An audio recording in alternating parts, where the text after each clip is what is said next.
Good evening भाई लोग। चलिए आपका स्वागत है VK power point study YouTube channel पर। चलिए मैं आपको अभी तक कई वीडियो पढ़ चुकी है और मैं मैट्रिक्स के बारे में समझाया हूँ कि आव्यूह कितने प्रकार के उनके बारे में पूरा डिफाइन कर चुका हूँ, उनकी डिफिनीशन भी। चलिए अब आते हैं कि क्रम विनिमय नियम, हम या a प्लस बी या a माइनस बी सब उनके बारे में बात करते हैं। कुछ इंपॉर्टेंट सवाल लगाएंगे, ना कि पूरे एक तरफ से सवाल, ठीक है। तो कुछ इंपॉर्टेंट सवाल लगाते हैं। यहाँ पे बोल रहा है कि हमारा a आव्यूह दिया गया है और b आव्यूह दिया गया है और बोल रहा है इक्वल टू में हमें क्या लाना है 3a प्लस बी। अब इसमें क्या आ रहा है, आव्यूहों का गुणन भी हो रहा है, बट एक a आव्यूह पे 3 का गुणा हो रहा है। क्या 3 का गुणा हो रहा है। तो हम पहले आव्यूह निकालते हैं अपना 3a। तो 3a कैसे निकलेगा, 3 लिखेंगे, उसके बाद a का मान लिख देंगे इनटू पे। क्या लिख देंगे, a का मान। तो 1 2 3 4 5 6 लिख दिया और उसके बाद प्लस का चिन्ह है, प्लस का चिन्ह लगा दिया, ऐड कर दिया। और किसको ऐड करना है, बी आव्यूह को। तो बी आव्यूह को ऐड करेंगे 2 3 7 1 2 3, ठीक है। ऐड हमने कर दिया। अब ये जो हमारा 3 दे रखा है इनटू पोजीशन पे, क्या इनटू पोजीशन पे। तो इनटू का मतलब यही होता है कि आव्यूहों का गुणन, अगर आव्यूह के अंदर गुणन कराते हैं, किसी संख्या का गुणा कराएंगे तो उस संख्या को प्रत्येक अवयव पर गुणा कराएंगे, ना कि किसी एक अवयव पर, ठीक है। तो अब गुणा कराते हैं तो पूरा हमने लिख दिया 3a प्लस बी। तो 3 का 1 पे कराएंगे, 3 आ जाएगा, 3 का 2 पे कराएंगे, 6 आ जाएगा, 3 का 3 पे कराएंगे, 9 आ जाएगा, 3 का 4 पे कराएंगे, 12 आ जाएगा, 3 का 5 पे कराएंगे, 15 आ जाएगा, 3 का 6 पे कराएंगे, 18 आ जाएगा, ठीक है। कितना हो गया। प्लस अगर हमारा बी आव्यूह जो दिया था उसको ऐड करना है तो उसको ऐसे का वैसे ही 2 3 7 1 2 3 हल कर दिया। अब योग के नियम भी वही होता है। अभी हमने आपको पहले एक वीडियो में ये बताया था कि हम ये देखते हैं कि इनको बोलते क्या है, A11 A12 A13। अगर और 4/2 या 4/4 की मैट्रिक्स है तो वहां पे A14 A15 AN, ठीक है। अब यहाँ पे देखो A11 है तो A11 का B11 से ही जुड़ेगा 11, ठीक है। तो A11 का B11 से जोड़ेंगे तो 3 2 कितना होता है 5, 6 और 3। अब सेकेंड वाला अवयव सेकेंड अवयव से, मतलब A12 वाला B12 वाले से ही जुड़ेगा। तो 6 3 9 हो गया। और 9 और 7 मतलब A13 और B13 जब जुड़ेंगे तो कितना आ जाएगा, 9 और 7 जोड़ेंगे 16, ठीक है। अब 12 और 1 मतलब A21 और B21 जुड़ के आएगा तो कितना आएगा 13। अब 15 और 2 मतलब A22 और B22 इक्वल होगा तो क्या आएगा 17। फिर 18 और 3 कितना आ जाएगा 21। तो यही हमारा 3a प्लस b का मान निकला है। अगर यहीं पे इक्वेशन दिया होता 3a माइनस b तो यहां से हमने 3a का मान निकाल लिया था और 3a में b क्या करते, घटा देते तो 3a माइनस b का मान निकल आता, ठीक है। तो अब हमें पता चल चुका है कि अगर किसी संख्या का किसी अवयव पे गुणा कराते हैं तो उसका प्रत्येक एलिमेंट पे मतलब प्रत्येक अवयव पर उस संख्या का गुणा कराएंगे, ठीक है। तो चलिए इसी प्रकार अब देखते हैं एक सवाल। इसी प्रकार से कम चैप्टर में 10 सवाल है। आप 10 सवाल हल करिए, जो नहीं आता आप कमेंट पर डालिए, उसका सलूशन हम देंगे अगले वीडियो पर, ठीक है। तो चलिए अब बात करते हैं कि ए स्क्वायर कैसे निकालते हैं। एक फंक्शन नियम,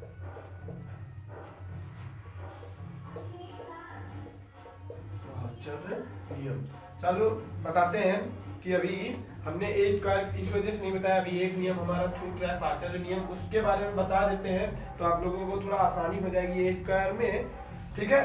तो अभी साहचर्य नियम क्या होता है कि हम रखते हैं कि 3 + 5 + 2 इक्वल टू 3 प्लस कोष्टक में 5 + 2, ठीक है। तो आंसर वही आएगा, हमारा आंसर वही आएगा। क्या आंसर वही आएगा। तो इसको किस प्रकार हल करना है ये हम आपको बता रहे हैं, ठीक है, इस वीडियो में कि कैसे हल करना है, ठीक है। आंसर तो वही आएगा। अगर इक्वेशन में सॉल्व करने के लिए दिया है कि इक्वल में ये पोजीशन आना चाहिए तो आएगा, ठीक है। तो बस कैसे आएगा ये हम आपको अभी बता रहे हैं, ठीक है। तो a + b ठीक है। तो पहले हमें क्या निकालना होगा, a प्लस बी का मान, ठीक है। तो a प्लस बी का मान निकालते हैं। तो a प्लस बी का मान, पहले a का मान क्या दे रखा है, 0 -1 2 3 4 -5, ठीक है। प्लस b का मान क्या दे रखा है, -2 0 3 4 -5 6, ठीक है। इक्वल में a प्लस बी का मान पहले लिख लेंगे, ठीक है। तो 0 में -2 जुड़ेगा तो माइनस का 2 ही आएगा, क्या आएगा, माइनस का 2 आएगा, ठीक है। -1 0 तो माइनस का 1 ही आएगा, ठीक है। 3 2 5 आ जाएगा,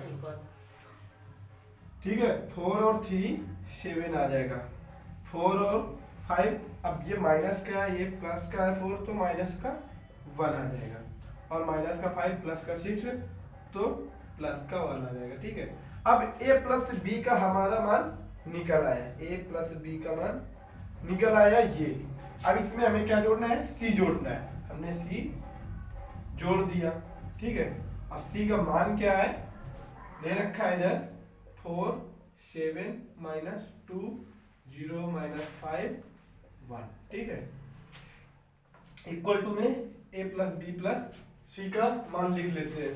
-2 प्लस 4 तो क्या आ जाएगा, 2 आ जाएगा, प्लस का 7 माइनस का 1 6 आ जाएगा, प्लस का 5 माइनस का 2 3 आ जाएगा, ठीक है। अब 7 0 7 ही रहेगा, -1 -5 -6 हो जाएगा, +1 +1 2 हो जाएगा, ठीक है। तो ये हमारा मान प्राप्त हो गया a प्लस बी प्लस सी। अब हमें ज्ञात करना है a, मतलब पहले b प्लस सी का मान निकालें, उसके बाद a। तो हम डायरेक्ट रख लेते हैं, तो पहले हम b प्लस सी का ही मान निकालें, क्या, b प्लस सी का, b प्लस सी का मान निकालें तो पहले b के अवयव रखेंगे। b के अवयव क्या है, -2 0 3 4 -5 6, ठीक है। उसके बाद अब c का अवयव, c का अवयव है 4 7 -2 0 -5 1, ठीक है। अब a का अवयव बाद में जोड़ देंगे हम पहले, तो अब b प्लस सी का अवयव जो आएगा, तो -2 4 प्लस का 2 हो जाएगा, 0 7 हो जाएगा, और -2 प्लस 3 का, तो -2 कट जाएगा, तो प्लस का 1 बचेगा, ठीक है। अब 4 में 0 जुड़ेगा, 4 ही रहेगा कि 40 हो जाएगा, ऐसा तो होता नहीं ना, तो 4 ही रहेगा। -5 इक्वेशन क्या बन जाएगा, माइनस के 10, संख्या जुड़ जाएगी, चिन्ह वही रहेगा, गुणा में संख्या तो गुणा हो जाएगी, बट चिन्ह भी बदल जाएगा, ठीक है। तो 6 और 1 6 1 7, ठीक है। अब b प्लस सी का मान निकल आया, तो अब हमें a प्लस बी तो b प्लस सी में क्या जोड़ना है, एक जोड़ दें, तो a इधर ही जोड़ दें, चलो इधर ही जोड़ देते, ठीक है। a plus B plus C equal, a का मान क्या है, 0 -1 2 3 4 -5, प्लस b प्लस सी का मान ये हमारा निकल के आया है 2 7 1 4 -10 7, ठीक है।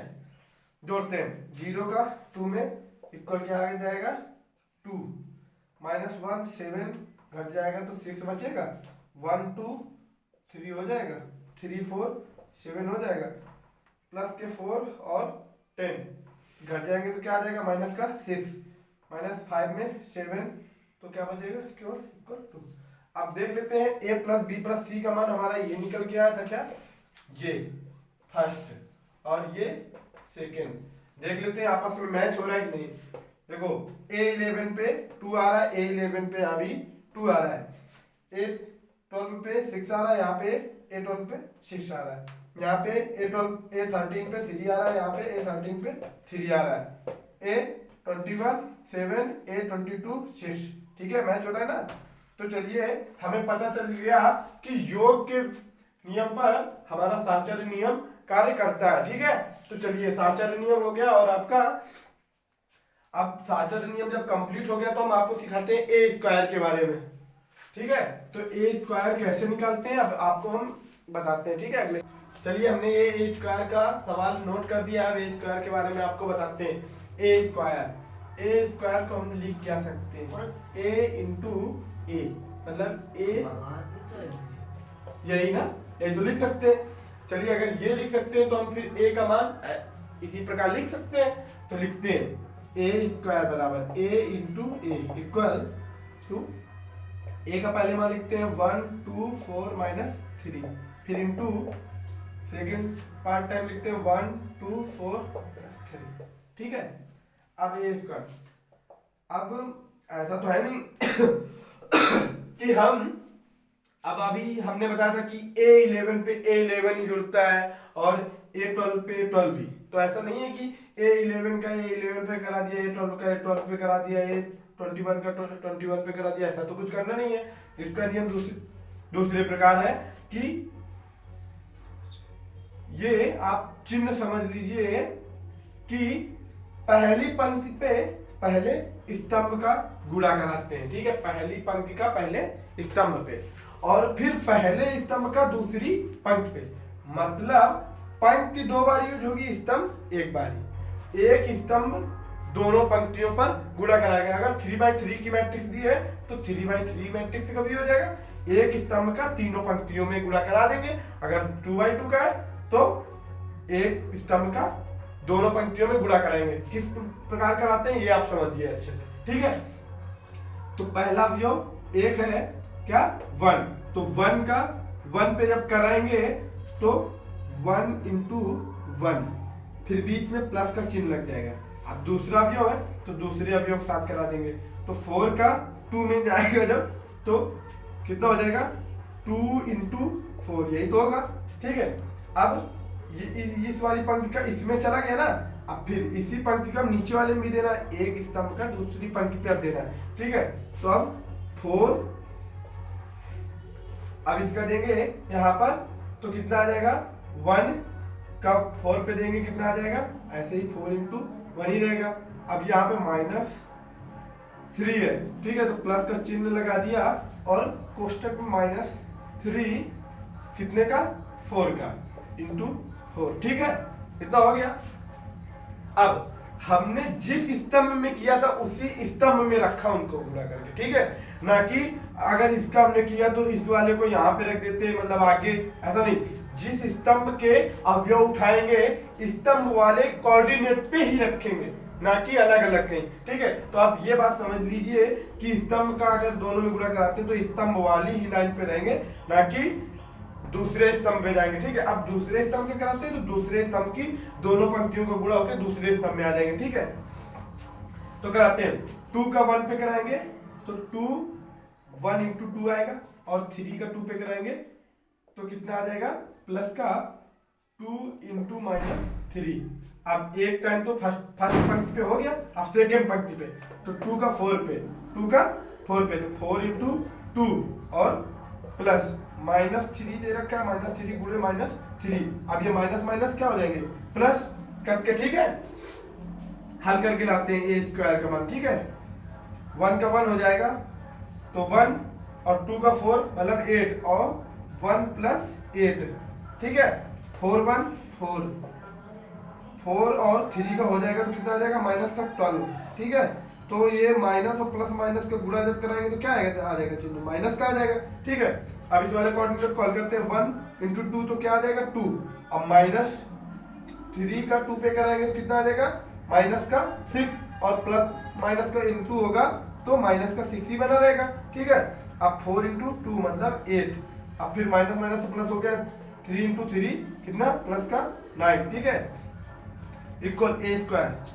सब जैसा जुड़ता है वैसा जोड़ के घटा देते हैं, 1 + 8 कितना हो गया 9, 2 में 6 गया माइनस का 4 में 12, अब ये माइनस की ज्यादा है तो छोटा प्लस वाला घट जाएगा तो कितना आ जाएगा, माइनस का 8 प्लस 9। अब जोड़ देंगे इनको, दोनों जुड़ रहे हैं तो कितना आ जाएगा 17, ठीक है। तो ए स्क्वायर का हमारा ये मान प्राप्त होता है। अगर 3/3 की मैट्रिक्स दी है तो हमको इसी प्रकार करना है। अगर यहाँ पे कोई एक अवयव दिया होता तो यहाँ पे एक पंक्ति भी दी होती और ये 3-3 अवयवों के होते, कितने 3-3, 3/3 का ही मैट्रिक्स ए स्क्वायर होगा, ना कि 2/3 का, ठीक है, 2/2 का हो जाएगा। तो हम अगर देता है यहाँ पे तो फिर हम इस वाली पंक्ति का इसी रो से फिर गुणा कर देते हैं कॉलम से रो पे, तीसरी वाली पे भी, और इसका भी इस पे और इस पे और इस पे करके जैसे इसको हल किया वैसे उसको हल। चलो अगले वीडियो में हम आपको ए क्यूब या 3/3 की मैट्रिक्स से ए स्क्वायर निकालना बता देंगे। कोई इंपॉर्टेंट सवाल होगा तो उसका ए क्यूब या कोई सवाल उसके बारे में हम बता देंगे। ठीक है, चलिए हाय फ्रेंड्स, बाय। अगर आपने अभी तक इस चैनल को सब्सक्राइब या लाइक नहीं किया, शेयर नहीं किया है, तो आप सब्सक्राइब कर दीजिए, लाइक कर दीजिए। ऐसी धमाकेदार वीडियो आपको हर समय और हर वक्त आपको मिलती रहेंगी इसी ये विकास कुमार यादव के साथ, और विकास कुमार यादव के द्वारा पढ़ाया हुआ मैट्रिक्स आपको मिलता रहेगा।